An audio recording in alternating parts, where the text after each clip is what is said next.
Assalamualaikum warahmatullahi wabarakatuh. Saya Nur Fadila Umar, SPD MPD, akan menjelaskan mengenai deskripsi mata kuliah teori dan praktik konseling behavioral sebagai salah satu persyaratan untuk pelaksanaan sertifikasi dosen tahun 2023. Ini adalah nama mata kuliah yang akan saya bawakan, teori dan praktik konseling behavioral. Kemudian identitas mata kuliah adalah mata kuliah wajib terdiri dari 4 SKS yang dilaksanakan di semester 3. Nah, adapun deskripsi singkat dari mata kuliah ini yaitu mata kuliah ini mengkaji tentang konsep dasar pendekatan behavioristik, bagaimana proses konseling pendekatan behavioristik, peran konselor dan konseling, serta teknik-teknik konseling menggunakan pendekatan behavioristik. Selain itu, mata kuliah ini juga mempraktikkan teknik-teknik dasar konseling behavioristik yang terdiri dari modeling, relaksasi, self-management, assertive training, dan desensitisasi sistematis. Kemudian untuk capaian pembelajaran mata kuliah, yang pertama bahwa mahasiswa mampu mendeskripsikan secara jelas hakikat manusia menurut pendekatan behavioristik. Kemudian yang kedua, mahasiswa mampu mendeskripsikan secara jelas bagaimana proses konseling menggunakan pendekatan behavioristik. Yang ketiga, mahasiswa mampu membedakan teknik-teknik konseling menurut prosedur pelaksanaan konseling behavioristik, dan mahasiswa mampu menganalisis kasus yang terjadi di sekolah yang dapat diselesaikan menggunakan pendekatan behavioristik, dan mahasiswa mampu merancang skenario penanganan kasus dengan menggunakan teknik behavioristik, dan mahasiswa mampu mempraktikkan penggunaan teknik behavioristik dalam menangani kasus. Adapun materi pembelajaran pada mata kuliah ini terdiri dari 14. Yang pertama, konsep dasar pendekatan behavioristik, aliran-aliran pendekatan behavioristik, prosedur dan teknik pendekatan behavioristik, analisis ABC, antecedent behavior dan consequence, kemudian karakteristik problem yang tepat ditangani menggunakan pendekatan behavioristik, keenam analisis kasus, ketujuh adalah prinsip reinforcement dan punishment, yang kedelapan teknik kontrak perilaku, ke-9 teknik modeling, ke-10 teknik relaksasi, ke-11 teknik desensitisasi sistematis, kemudian teknik kelima atau pertemuan ke-12 teknik self-management, pertemuan ke-13 adalah assertive training, dan ke-14 adalah analisis perubahan perilaku menggunakan metode single subject design. Kemudian bagaimana interaksi dosen dan mahasiswa? Jadi melalui pola delivery, interaction, and assessment, pola interaksi mahasiswa dan dosen terdiri dari dosen membuka perkuliahan, ada tahap asas persepsi menggunakan tanya jawab atau brainstorming, dan yang ketiga dosen menjelaskan tujuan pembelajaran, dan yang keempat dosen memberikan pertanyaan pemantik terkait dengan materi yang dipelajari, yang kelima dosen menjelaskan materi, kemudian yang keenam ada pembagian kelompok untuk diskusi, ketujuh mahasiswa melakukan diskusi terkait dengan materi pembelajaran, kemudian yang kedelapan mahasiswa mempresentasikan materi hasil diskusi kelompok dan dilakukan sesi tanya jawab, ke-10 mahasiswa membuat kesimpulan terkait dengan materi pembelajaran, kemudian yang ke-11 dosen menyimpulkan materi pembelajaran berdasarkan kesimpulan mahasiswa, yang ke-12 adalah ada penugasan, yang ke-13 kuis, dan yang ke-14 adalah dosen menutup pembelajaran. Dan bagaimana sistem penilaian pada perkuliahan ini? Jadi sistem penilaian dilakukan secara objektif dan transparan. Untuk kehadiran tersendiri itu dinilai 15%. Ini meliputi partisipasi aktif mahasiswa di dalam perkuliahan, dan mahasiswa wajib menghadiri perkuliahan minimal 80% dari total pertemuan. Kemudian ada tugas yang dinilai 20%, ini termasuk tugas individu, tugas kelompok, serta kuis.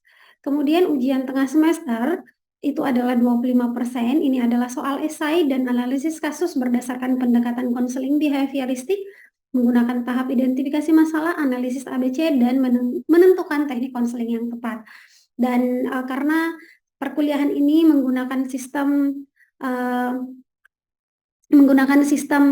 case based method dan project method, maka ujian akhir semester dilakukan berupa project dan dinilai 40%, di mana mahasiswa akan membuat project individu berupa membuat 2 skenario konseling menggunakan teknik konseling pendekatan behavioral dan permasalahan yang berbeda, serta membuat 2 video konseling yang direkam di laboratorium konseling individual sesuai dengan langkah-langkah teknik konseling yang digunakan dan diupload di YouTube. Nah, selanjutnya saya akan melanjutkan dengan video simulasi mengajar yang dapat dilihat pada video berikut. Terima kasih. Assalamualaikum warahmatullahi wabarakatuh. Waalaikumsalam warahmatullahi wabarakatuh. Selamat pagi anak-anak semua ya. Selamat datang di mata kuliah teori dan praktik konseling behavioral ya. Ini sudah pertemuan keempat ya pada hari ini, dan pada hari ini kita akan belajar mengenai analisis ABC dalam pendekatan behavioristik ya. Nah, di pertemuan sebelumnya itu di pertemuan ketiga kita sudah membahas mengenai langkah-langkah dan prosedur dalam konseling behavioristik ya. Nah, pada pertemuan itu pertanyaan saya ya, ada berapa langkah-langkah di dalam atau prosedur-prosedur di dalam konseling behavioral? Ada yang bisa menjawab? Oke, silakan. Ada 6. Oke, ada 6 ya. Nah, ada yang bisa menyebutkan apa saja? Apa saja langkah-langkahnya? Oke, Hadian silakan. Ibu, yang pertama itu identifikasi perilaku, kemudian yang kedua analisis ABC, yang ketiga menyepakati perilaku target, yang keempat intervensi khusus, yang kelima implementasi dan responden, dan yang keenam itu ada evaluasi. Oke, terima kasih ya, sudah benar sekali ya. Jadi ada 6 dan langkah-langkahnya itu yang telah disebutkan teman Anda ya, Hadian. Nah, sekarang di pertemuan keempat, karena minggu lalu kita sudah mempelajari mengenai bagaimana mengidentifikasi tingkah laku target ya. Nah, sekarang yang kita mau pelajari di pertemuan keempat adalah analisis ABC, atau kita masuk ke tahap kedua di dalam prosedur dan pendekatan konseling behavioral. Nah, oleh karena itu, ya, kalau kita lihat di RPS, maka tujuan pembelajaran kita adalah mahasiswa mampu mendeskripsikan dan menganalisis tingkah laku melalui metode ABC di dalam pendekatan behavioristik. Nanti kuliah kita ada kuliah daring ya di Syamoke, nanti kalian absennya juga di Syamoke. Kemudian kita juga akan membaca materi di Syamoke, juga ada membaca materi ya, silakan untuk materinya. Itu saya yakin Anda sudah baca juga di LMS kita. Dan yang pertama, Ibu jelaskan dulu ya mengenai ya analisis ABC di dalam apalagi namanya di dalam pendekatan konseling behavioral ya. Jadi kalau kita melihat ya, identifikasi perilaku itu artinya, atau identifikasi masalah konseling itu adalah kita melakukan assessment ya. Jadi kita mau melakukan assessment ya kepada konseling ya yang berhubungan dengan aktivitas nyata, kemudian perasaan, pikiran konseling, dan menggali berbagai informasi. Apa saja informasinya? Yang pertama adalah tingkah laku yang bermasalah ya. Kita lihat mana sih tingkah laku yang bermasalah oleh konseling kita. Kemudian ya, analisis apa sih situasinya atau analisis situasi ya. Setelah kita lihat perilaku bermasalahnya, kira-kira situasi apa yang menimbulkan permasalahan konseling ini atau tingkah laku bermasalah konseling. Kemudian apa motivasinya ya, apa sih yang memotivasi konseling melakukan perilaku bermasalah itu? Karena kalau kita lihat semua tingkah laku kan itu pasti ada motifnya ya. Jadi kita analisis juga. Kemudian bagaimana kontrol dirinya, karena seseorang menurut behavior bahwa kalau orang bermasalah ya berarti ini ada hubungannya dengan kontrol dirinya. Jangan sampai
5,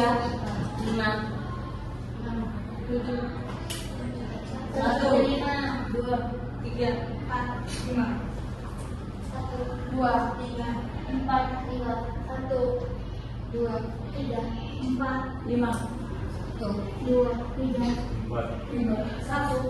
Oke, ya. Nah, jadi kelompok satu berarti yang satu ya, dan seterusnya. Silakan semuanya, silakan duduk berkelompok ya. Posisinya tadi berkelompok. Oke, siap ya.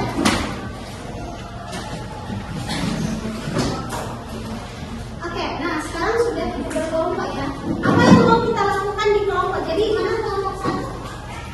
Oke, kelompok 2, 3, 4, dan 5. Oke, jadi di 5 kelompok ini apa yang mau kita lakukan? Jadi setiap kelompok, ya, setiap kelompok itu melakukan analisis ABC, ya, yang dari apa yang Anda sudah baca kemarin ya di LMS, kemudian apa yang sudah Ibu jelaskan tadi. Nah sekarang Anda menganalisis ABC. Jadi kalau di kelompok A, kalian menganalisis perilaku nyontek, ya, perilaku nyontek. Kemudian di sini membolos, ya, di kelompok 2 menganalisis perilaku membolos. Di ketiga itu tentang tingkah laku kamu tahu oktas, perilaku oktas atau perilaku oktas, perilaku yang suka mengganggu temannya, suka menjahit. Jadi kalau ibunya ngomong biasanya ada saja suara sumbang yang ini, ya, perilaku oktas. Jadi tidak betul-betul mengerjakan tugasnya dengan baik, ya. Nah kemudian di kelompok 4 itu tidak disiplin, ya, suka prokrastinasi akademik, ya, suka menunda-nunda pekerjaan khususnya di tugas, ya. Kemudian di kelompok 5 Anda mendiskusikan atau Anda melakukan analisis ABC mengenai apalagi namanya terlambat, ya. Di sini tidak ada terlambat, di sini sudah, ya. Jadi semua masalahnya berbeda. Ibu kasih waktu Anda selama 5 menit, ya, untuk mendiskusikan. Contohnya ini perilaku terlambat datang ke sekolah. Kita melihat, ya, jadi Anda buat badan nanti seperti ini. Kita melihat ternyata kenapa dia terlambat. Setelah ditelusuri, ya, dia terlambat berangkat ke sekolah. Untuk, ya, kenapa dia terlambat datang? Karena terlambat ke sekolah. Kayak orang masuk 7.30, ya, dia berangkatnya 7.00, sedangkan perjalanan dari rumahnya ke sekolah itu 40 menit. Pasti telat kan? Nah, berarti telat 10 menit. Dia terlambat berangkat. Kemudian kenapa terlambat berangkat? Karena terlambat bangun. Ternyata dia bangun di 6.30. Contoh, ya, butuh siap-siap, butuh sarapan, butuh mandi dan sebagainya, belum menyetrika, ya. Jadi karena itu dia terlambat bangun. Nanti kita tanyakan lagi, kenapa terlambat bangun? Ternyata karena terlambat tidur. Dia tidurnya jam 1 malam. Kalau orang tidur jam 1 malam, otomatis terlambat bangun. Jam 1 malam dia tidur. Nah, kenapa dia terlambat tidur? Kenapa harus jam 1 malam harus tidur? Karena ternyata dia main gamenya kebablasan. Sehingga kira-kira apa yang harus kita lakukan? Ya, ternyata perilaku bermasalahnya, ya, perilaku bermasalahnya bukan perilaku bermasalah yang kita lihat adalah terlambat, tapi antecedennya bukan karena terlambat bangun, ya, bukan karena terlambat bangun, bukan karena terlambat tidur, tapi dasarnya adalah karena dia main game yang kebablasan. Nah, kemudian apa yang menyebabkan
diskusi ya.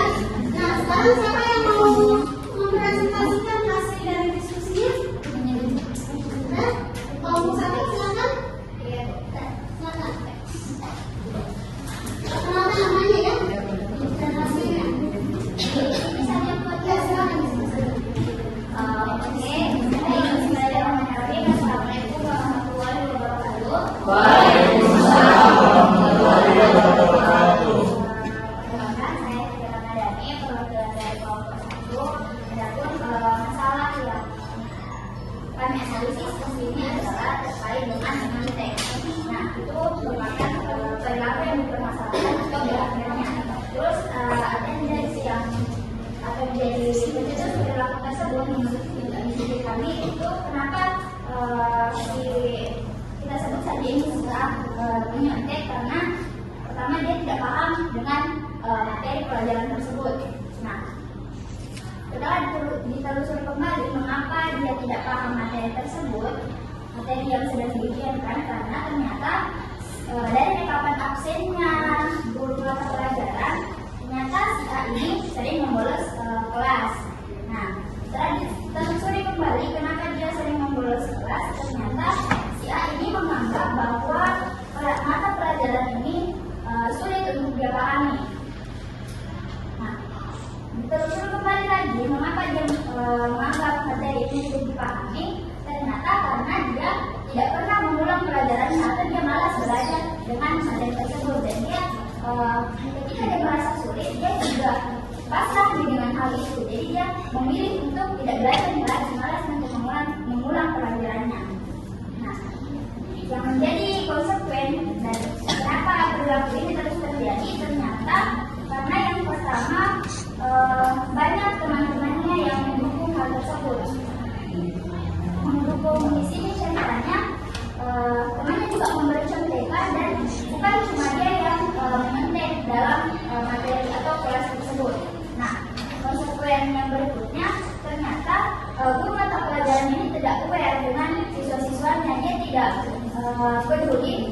Ternyata masih ada siswanya yang tidak paham dan juga tidak ada teguran kepada siswanya ini ketika dia mencontek, dia hanya membiarkan saja dan tidak ada tindak lanjut dari hal tersebut. Terima kasih.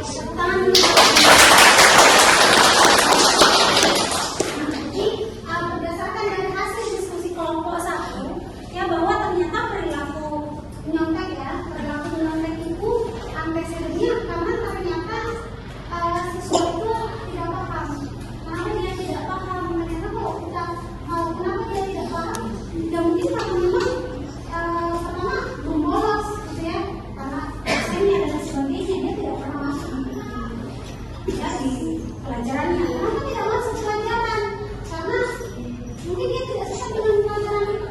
Kenapa? Akhirnya kenapa? Karena dia tidak suka, tidak pernah mengulang-ulang pelajaran lagi. Tapi motifnya apa? Motifnya yang mau kita pilih yang bagus. Makanya dia melakukan menyontek, muncullah perilaku menyontek.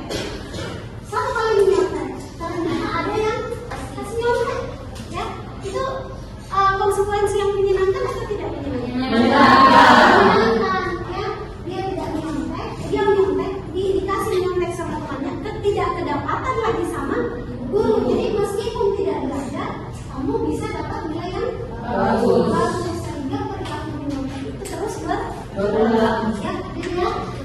Oke, berdasarkan hasil dari diskusi kita, ada yang mau menyimpulkan? Silakan. Siapa yang mau menyimpulkan? Oke, silakan jelas. Ya, baik, terima kasih untuk kesempatanmu. Dari hasil pembelajaran tadi, saya dapat menyimpulkan bahwa konsekuensi yang menyenangkan akan membuat perilaku anak itu menjadi berlaku-laku. Nah, yang lebih bahaya adalah ketika perilaku itu adalah perilaku yang menyimpang, kemudian dia mendapatkan konsekuensi yang menyenangkan, maka itu bisa menjadi sesuatu yang menjadi harapan dari proses perkembangan anak itu. Nah, hal-hal yang bisa kita lakukan dalam konseling behavior ini adalah melakukan analisis ABC termasuk tahap kedua, di mana kita mencari tahu apa sebenarnya antecedent yang menyebabkan behavior itu terjadi atau perilaku yang tidak diharapkan itu terjadi.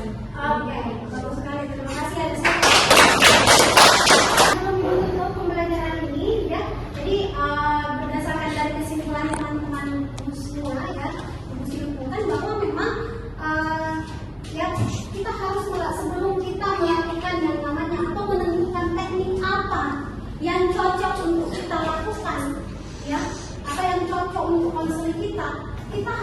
melakukan yang namanya identifikasi masalah. Setelah identifikasi masalah, kita melakukan analisis ABC, bahwa perilaku manusia atau tingkah laku manusia itu bisa dijelaskan berdasarkan apa antecedennya, apa perilaku yang tampak atau apa behaviornya, dan konsekuensi yang menyertainya.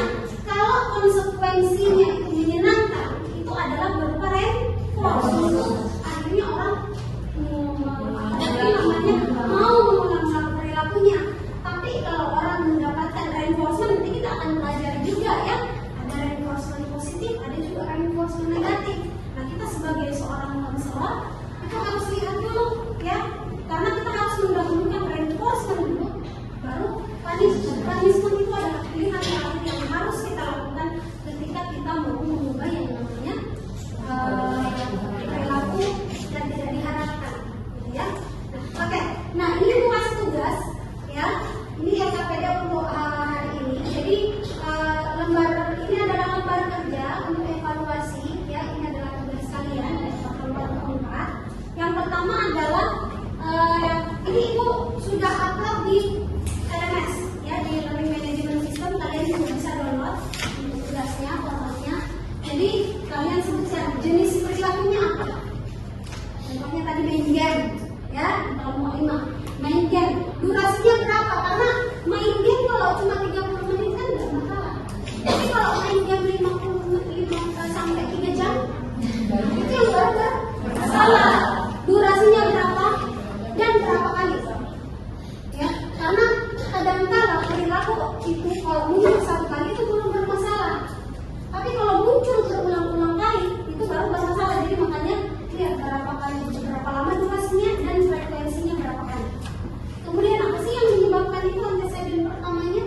Kemudian antecedent kedua sampai ke antecedent yang ketiga. Kemudian behaviornya atau perilaku bermasalahnya seperti apa? Ya. Kemudian reinforcementnya, apa saja reinforcementnya? Dari orang tuanya, dari induknya, gitu ya. Nah, ini kalian. Dan Ibu minta ini kan dimintanya cuma 5, ya. Tapi semakin anda sering berlatih, itu ini bisa anda amati di sekelilingmu, bisa adikmu, bisa orang yang dekat kamu, ini juga kamu bisa amati. Teman kosmu boleh, gitu ya. Teman kos, ini ada 10, ya. Jadi 10 perilaku bermasalah dibuat seperti ini, ya. Ini ada penjelasannya, ya. Jenis perilaku, durasi, frekuensi, antecedent, behavior, konsekuensi, ya. Nah, setelah itu, ini hasil dari tugas Anda. Ini nanti kita akan pakai untuk mengidentifikasi kira-kira teknik apa yang cocok. Ya, kalau kita punya dasar teknik apa kira-kira yang cocok untuk permasalahan konflik kita. Kemudian langkah-langkah seperti apa dan teknik itu yang mau kita pakai. Gitu ya, sampai bisa dipahami sampai di sini. Terima kasih semuanya ya atas partisipasinya.